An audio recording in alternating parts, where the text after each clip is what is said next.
네, 10년도 더 전이었던가요? KBS에서 해피 선데이 남자의 자격이라는 프로그램이 있었습니다. 남자와 운동, 남자와 여행 등 죽기 전에 한 번쯤 해봐야 된다 하는 일들을 주제로 한 버라이어티 프로그램이었습니다. 그중 유명했던 것은 하모니를 남자와 하모니로 주제로 했던 합창단을 구성해서 넬라 판타지아를 막 부르면서 노래 잘하는 개그맨 개그우먼들도 참 많이 나왔었는데 기억이 나실지 모르겠습니다. 이 정도는 돼야 남자다, 남자의 자격 이러면서 나왔었는데, 근데 오늘 설교 제목은 뭡니까? 정죄의 자격입니다. 정죄, 그 뜻은 죄가 있다고 단정하다, 죄를 묻다 등으로 해석할 수 있습니다. 여러분은 누구의 죄를 물을 자격이 있으십니까? 나아가 벌써 막 고개를 절레절레 흔드시는 분들이 계신, 나아가 심판할 자격이 있으십니까? 이렇게 물으니 좀 거창하니까 우리 어릴 때 그냥 잘못해서 혼난 기억을 한번 떠올려 보십시오. 저도 혼난 적 무진장 많습니다. 부모님께 또는 선생님께 잘못해서 혼나본 적 한 번도 없다 하신 분들은 아마 거의 없을 겁니다. 저희 딸 유나도요, 이제 3살이 됐는데 옛날 한국 나이로 4살이죠. 요새 자기 고집이 좀 생기고 하니까 밥 먹다가 또 놀다가 가끔 꾸중 들을 일이 생깁니다. 이거 싫어, 안 먹어 하면서 밥이나 국그릇을 확 밀어가지고 엎어버린다거나, 씻기 싫어, TV 볼 거야 하면서 떼를 쓰던가 말이죠. 자연스럽게 너 하면서 저나 제 아내가 이렇게 눈꼬리가 이렇게 쭉 올라가게 됩니다. 부모가 무슨 자격이 있어서 혼내는 것은 아니지만 더 옳은 길로 아이를 인도하기 위해 때로는 엄하게 표정도 짓고 화를 내기도 합니다. 저도 어릴 때 큰 잘못을 하면 아버지께 매를 맞기도 했습니다. 그럴 땐 집에 있던 멀쩡하던 걸레자루나 목검이 갑자기 사랑의 몽둥이로 변신하곤 하였는데요. 친구 게임하는 거 구경한다고 집에 새벽 2시까지 안 들어갔다가 중학교 2학년 때인가 아버지께 크게 혼나고 목검으로 허벅지를 흠씬 맞았던 적이 있습니다. 잘못했지요. 그땐 핸드폰도 없는데 전화도 안 드리고 밤늦게 부모님이 온 동네 아파트를 다 찾아다니게 만들 걱정을 끼쳐드렸으니 말이지요. 맞아도 쌉니다. 근데 문제는 그 다음날 학교에 갔는데 아주 무서운 음악 선생님 시간에 제가 책을 깜빡하고 안 들고 간 겁니다. 와, 망했다. 왜냐하면 그분은 책을 안 들고 오면 강목으로 허벅지를 때리셨거든요. 어제 아버지께 맞아 퍼렇게 멍든 퉁퉁 부은 허벅지를 다시 맞는다고 차라리 죽는 게 낫지 싶은 아찔함이 전신을 휘감았습니다. 그렇게 심판의 시간은 다가오고, 야, 책 안 가지고 온 놈들 다 나와! 그래가지고 앞으로 나갔습니다. 근데 맞기 직전에 믿져봐야 본전이다 하고, 선생님! 제가 어제 아버지께 허벅지를 맞아가지고 퉁퉁 부었습니다. 차라리 다른 데를 때려주세요 라고, 다른 데를 때려주시면 안 될까요? 하고 제가 외쳤습니다. 그런데 세상에 그 선생님이 제 눈을 딱 보시더니 넌 그냥 들어가 하시는 겁니다. 세상에 아직까지도 그 용서가 잊혀지지를 않습니다. 심지어 진짜 맞았나 안 맞았나 바지를 까보라고 내려보라고 하신 것도 아니었어요. 그냥 들어가라고 하시는 겁니다. 눈물 나게 감사했던 기억이 있습니다. 들어가서 짝꿍이랑, 야, 선생님도 어릴 때 아버지께 많이 맞으셨던 걸까? 막 그런 얘기를 수덕수덕 하면서 그랬었죠. 여러분도 혹시 이런 예상 밖의 용서를 받은 기억이 있으신가요? 여러분, 오늘 본문에서는요, 한 여인이 등장합니다. 때는 예수님께서 초막절 명절을 맞아 예루살렘에 올라가 성전에서 가르치실 때였습니다. 혜성처럼 등장한 예수라는 이름의 이 탁월한 선생님은 바리새인과 같은 종교 지도자들에게 점점 눈엣가시처럼 여겨졌습니다.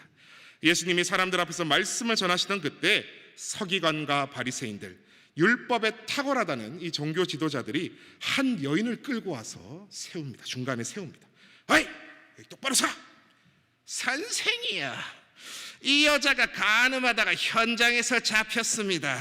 모세의 율법에는 이런 여자는 돌로 쳐서 죽이라고 되어 있는데 선생 생각은 어떠시오? 하면서 물어보는 겁니다. 여러분의 생각은 어떠십니까, 권사님? 일단 그런 법이 있습니까 싶지요. 근데 레위기 20장 10절에 보면 분명히 나와 있습니다. 누구든지 남의 아내와 간음하는 자, 곧 그의 이웃의 아내와 간음하는 자는 그 간부와 음부를 반드시 죽일지니라.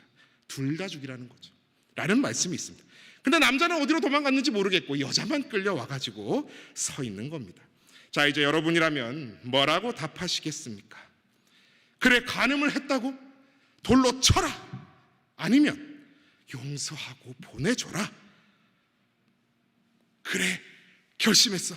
빠밤 빰빠밤 빰빠밤 빰빰빠밤. 너무 옛날 개그네요. 네, 이휘재 시절인데 이거는. 네. 여러분, 근데 이 질문이요, 그냥 대답하면은 망합니다. 아주 교묘한 올무와 같은 질문입니다. 왜냐하면 당시 유대는 로마의 속국, 식민지였거든요. 그러니 이스라엘에서 아무나 함부로 사형을 시킬 수가 없습니다. 사형시킬 권한은 어디에 있을까요? 로마에 있습니다. 그러니 예수님을 십자가에 매달려고 할 때 사람들은 누굴 찾아갔습니까? 총독 빌라도. 그 앞에서 군중이 예수를 십자가에 못 박아라고 그래서 외친 겁니다. 그러니 이 여인을 율법대로 돌로 쳐라 하면 로마법을 어기고 고소를 당하는 겁니다. 그렇다고 그냥 보내줘라 하면, 아니 당신은 하나님의 율법 모세오경을 제대로 알지도 못하고 지키지도 않는 그런 선생이요, 이러면서 예수님을 나락으로 보낼 생각을 하고 있는 것이지요. 대단하지요. 아주 대단한 사람들입니다. 이 질문은 어떻게 대답하든 한 사람을 보내버리려는, 죽여버리려는 무서운 질문이요, 고발인 것입니다. 여러분, 이런 것을 우리는 참소라고 합니다. 누가 이런 것의 전문가입니까? 사탄 마귀입니다. 죄를 밝히 보라고 주신 율법을 가지고 사람은 때로 악한 사탄 마귀와 같은 짓을 할 수 있다는 것입니다. 자, 과연 그럼 그 무서운 올가미 질문에 예수님께서는 뭐라고 대답하셨을까요? 귀추가 주목되지요. 아무 대답도 안 하십니다. 오늘 읽었던 본문에 선행한 요한복음 8장 6절에 보면 예수님께서는 그저 아무 말 없이 그저 땅에 손가락으로 무엇을 끄적끄적 하시기만 합니다. 애들이 부모님께 혼날 때 할 말 없으면 뭐 해요? 이렇게 막대기로 이렇게 손가락으로 바닥에 이렇게 끄적끄적 잘못 안 했는데 이러면서 막 이럴 때 있죠. 대적자들이 이 예수님도 그런가 보다 했난 뭡니다. 옳다구나, 걸렸어. 이래가지고 7절 말씀해 보시면 그들이 묻기를 마지 아니하는지라, 다시 말해 얼른 대답하시오라고 다그쳤다고 말합니다. 아니, 아까는 그렇게 말을 잘하시더니 어찌 대답을 못하시오? 할 말이 없지? 어찌 하시겠소? 예수 선생! 하면서 빨리 대답하라고 그러고 있는 거죠. 그러자 우리 주님께서 싹 몸을 일으키십니다. 그리고 뭐라고 말씀하셨습니까? 너희 중에 죄 없는 자가 먼저 돌로 치라. 그럼 그렇지. 아니, 돌로 쳐? 여러분, 기가 막힌 대답이지요. 예수님께서는 결코 에헤, 이 사람들 성전에서 뭐하는 짓이오, 이 불쌍한 여인은 좋은 게 좋은 건데 그냥 보내줍시다 라든가, 아니면 너네는 죄 없는 줄 알아? 내가 너네 죄 한번 다 까발려봐. 야, 너 거기 있는, 너 서 있는 너 거기 임서기관, 너 어제 나이트 가서 술 먹고 간음했지, 내가 다 알아. 이러신 게 아니라 돌로 쳐라 라고 말씀하십니다.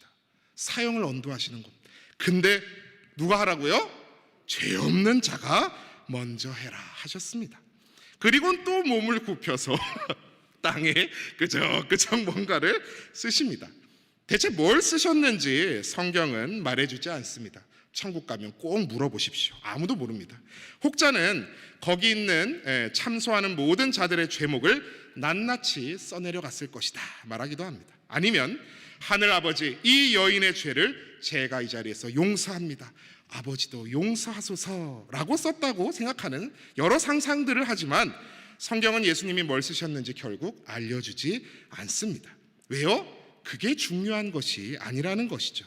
중요한 것은 그곳에 모인 돌 들고 여인을 정죄하려 했던 모든 자들에게 자신을 돌아볼 시간을 주셨다는 것입니다. 그리고 어떻게 됐나요? 아마 한 명만 그냥 예 하고 한 명만 먼저 돌 던졌으면 다 따라 던질 기세로 군중들은 돌 하나씩 손에 들고 있었을 텐데, 근데 9절에 보시면 하나 둘 양심의 가책을 느껴 나이 많은 어르신에서부터 젊은이들까지 하나하나 돌을 툭툭 바닥에 놓고 도망치듯 사라집니다.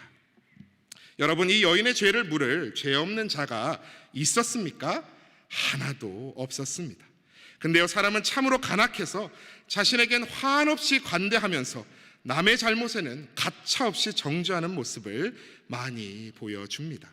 저도요, 어릴 때 의로운 척 정의로운 척 많이 했지만 학창 시절에 남을 함부로 괴롭히는 녀석들 내가 가장 혐오한다라고 말했지만 어느 순간 내게 잘못을 저지르거나 약한 모습을 보이는 사람에게 그들과 같이 윽박지르거나 화냈던 순간들을 제 자신에게서 발견한 적이 있었습니다.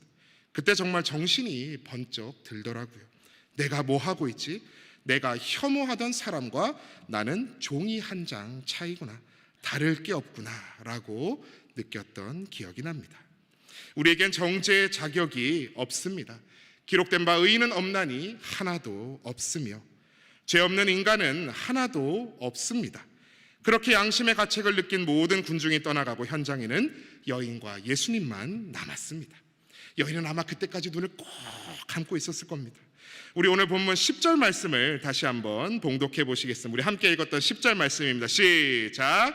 예수께서 일어나사 여자 외에 아무도 없는 것을 보시고 이르시되 여자여, 너를 고발하던 그들이 어디 있느냐? 너를 정죄한 자가 없느냐? 아멘. 여인은 아마 그냥 잘못 움직였다가는 금방이라도 돌이 날아오지 않을까 하는 두려움에 덜덜 떨고 있었을 겁니다. 그때 주님의 부드러운 음성이 들립니다. 여인아, 너를 고발하던 자들이 어디 있느냐? 너의 죄를 묻던 자들이 남아 있느냐? 그제야 눈을 뜬 여인이 답합니다. 주여, 없나이다. 죽음의 문턱에서 살아 돌아온 심정이었을 것입니다. 근데 이분은 어쩌시려나? 내 앞에 서 계신 이분은 하고 주님의 입술만 보는데 주님께서 말씀하십니다. 나도 너를 정죄하지 아니하노니 가서 다시는 죄를 범하지 말라. 사실 예수님이야말로 정죄의 자격이 있으신 분입니다. 참으로 죄가 없으신 분이십니다. 그리고 누구보다 그 여인의 죄를 낱낱이 다 아시는 분입니다. 어제 지은 간음죄만이 아닌 평생의 모든 죄를 하나하나 다 아시는 분. 근데 그분께서 나도 너를 정죄하지 않겠다 말씀하십니다. 대체 왜요? 원래라면 나는 죄가 없는 자이다. 그러니 지금부터 내가 돌을 던질 텐데 쪼까 아플 것이야잉 하면서 이게 법이라면 법 아닙니까? 근데 그냥 돌려보내십니다. 왜요? 바로 예수님께서 이 여인과 같은 죄인들을 위해 이 땅에 오셨기 때문입니다. 정죄할 자격이 있으신 분이시지만 도리어 그 죄의 대가를 대신 지러 오신 분이셨기 때문입니다. 그러니 나도 너를 정죄하지 아니하노니는 무슨 뜻입니까? 그냥 용서한다는 겁니까? 아닙니다. 너의 죄로 인해 맞아 죽을 그 돌 내가 대신 맞을 것이다. 그러니 돌아가거라 인 것입니다. 사랑하는 성도 여러분, 예수님께서는 그 여인을 대신해서 수치와 모욕을 받으셨습니다. 갈라디아서 3장 13절은 말합니다. 그리스도께서 우리를 위하여 저주를 받은 바 되사 율법의 저주에서 우리를 속량하셨으니 기록된 바 나무에 달린 자마다 저주 아래에 있는 자라 하였음이라. 아멘. 예수님께서는 우리가 받을 수치와 모욕, 심판의 저주까지도 다 대신하여 받아주시고 나무 십자가에 달려 우리를 속량하셨습니다. 몸값을 치르고 사셨다는 말입니다. 근데요, 이게 보통 값이 아닙니다. 우리 오늘 마지막 11절 말씀, 우리 전에 읽었던 11절 말씀 하반절 주목해서 다시 한번 봉독해 보겠습니다. 11절 말씀입니다. 시작. 대답하되 주여 없나이다. 예수께서 이르시되 나도 너를 정죄하지 아니하노니 가서 다시는 죄를 범하지 말라 하시니라. 아멘. 가서 다시는 죄를 범하지 말라 하시니라. 나도 너를 정죄하지 아니하노니 평안히 가라 하셔도 되는데 왜 그 말씀을 붙이셨습니까? 무조건적인 용서를 받았다고 해서 죄를 가볍게 여기지 않도록 죄의 무서움을 알도록 도와주신 것입니다. 우리에게 값없이 베풀어 주신 은혜이지만 결코 그 대가는 값싼 은혜가 아닙니다. 헐값이 아닙니다. 무려 세상의 창조주, 통치자, 구속주, 만왕의 왕이 목숨값, 피값으로 사신 것입니다. 우리를 구원하시기 위해 하나님께서 너무나 비싼 대가를 치르셨다는 사실을 우리는 결코 잊어서는 안 될 것입니다. 사랑하는 신일의 성도 여러분, 그러니 오늘 주님 앞에 내 죄를 진심으로 솔직하게 내려놓고 기도하기 원합니다. 부끄럽고 죄스러워도 도망가면 안 됩니다. 주님 안에 붙어 있어야 합니다. 여인이 그 자리에 사람들 조금 없어졌다고 그냥 막 도망갔다면 용서의 구원의 말씀을 어찌 들을 수 있었겠습니까? 설교 초반에 제가 이야기했지요. 저희 딸 유나가 잘못해서 저희한테 혼날 때 저와 아내의 눈꼬리가 이렇게 올라가면서 이거는 가르쳐야 된다라고, 어미 이건 잘못한 거라고 하고 있을 때 유나가 조용히 한마디 고백합니다. 아빠, 엄마 죄송해요. 그 말에 다 무너집니다. 한껏 짐짓 화난 척 하다가도 그 말에 그저 끌어안고 괜찮다, 다음에 잘하면 된다, 사랑한다 우리 딸 끌어안게 됩니다. 우리 주님도 우리의 어떤 수치스러운 흉악한 죄도 용서해 주시는 분이십니다. 정죄의 자격이 있으신 분이시지만 그 자격을 도리어 용서의 은혜로 뒤바뀌어 주셔서 부모보다 더한 사랑으로 우리를 안아주십니다. 돌 맞아 죽을 순간 여인의 두려움의 눈물이 용서받은 자의 기쁨의 눈물로 뒤바뀌었을 것처럼 우리의 죄에 대한 두려움의 눈물도 용서받은 자의 기쁨의 눈물로 바꾸어 주시는 줄 믿습니다. 오늘 우리도 주님 앞에 내 모습 이대로 나아가기 원합니다. 그때가 바로 은혜의 때인 줄 믿습니다. 마지막으로 요한일서 1장 9절 말씀 봉독해 드립니다. 만일 우리가 우리 죄를 자백하면 그는 미쁘시고 의로우사 우리 죄를 사하시며 우리를 모든 불의에서 깨끗하게 하실 것이요. 아멘, 아멘, 아멘입니다. 오늘 다시 한번 이 사실을 기억하시며 오늘도 우리를 용서하시는 사랑의 주님 앞에 나아가기 원합니다. 하나님 앞에 올바르지 못했던 우리의 못난 모습을 인정하고 주님의 긍휼을 덧입기를 주님의 이름으로 축복합니다. 우리를 정죄하시러 오실 자격 있으신 분이셨지만 도리어 우리를 용서하시고 대신 그 죄값을 받으시고 탕감해 주신 주님의 큰 사랑을 기억하며 나도 남을 용서할 줄 알고 사랑할 줄 아는, 도리어 원수를 위해 기도할 줄 아는 신일의 모든 권속들 다 되시기를 축복합니다. 이 시간 기도하겠습니다. 우리 주신 말씀 생각하며 이 시간 함께 기도하기 원합니다. 오늘 수요 기도의 자리에 나오게 하시고 말씀 앞에 서게 하시니 감사합니다. 오늘 주님 앞에 끌려 나갔다가 죽을 죄를 용서받고 돌아갔던 여인을 기억합니다. 아니 그 여인 대신 그 죽을 죄를, 돌 맞아 죽을 죄를 대신 지신 우리 주님을 기억합니다. 그 현장의 여인이 바로 저입니다. 돌을 던지려 했던 군중이 바로 우리였으며 율법으로 날 함부로 재단하기 좋아했던 엘리트 죄인들이 바로 우리였음을 고백합니다. 하나님, 우리의 죄를 용서해 주옵소서. 피같이 붉은 죄를 씻어 주시옵소서. 주님께서 나를 구원해 주신 그 사랑, 그 은혜를 기억하며 죄에서 떠나 주님을 꼭 붙잡고 포도나무에 붙은 가지처럼 살아가는 우리가 되게 하여 주시옵소서. 그 사랑을 기억하며 우리가 함부로 남을 재단하고 정죄하는 것 아니라 기꺼이 사랑으로 용서할 수 있는 성숙한 그리스도인 되게 하여 주시옵소서. 죄인된 우리를 구원하시기 위해 이 땅에 오신 주님을 찬양합니다. 내 삶 모든 것 다해 감사 영광 올려드립니다. 오늘 우리 주님께 감사하며 우리 주님 앞에 주님 이름 외치심의 시간 간절히 말씀 생각하시며 기도하며 나아가시겠습니다. 주여 믿습니다. 주여 믿습니다. 주여 믿습니다.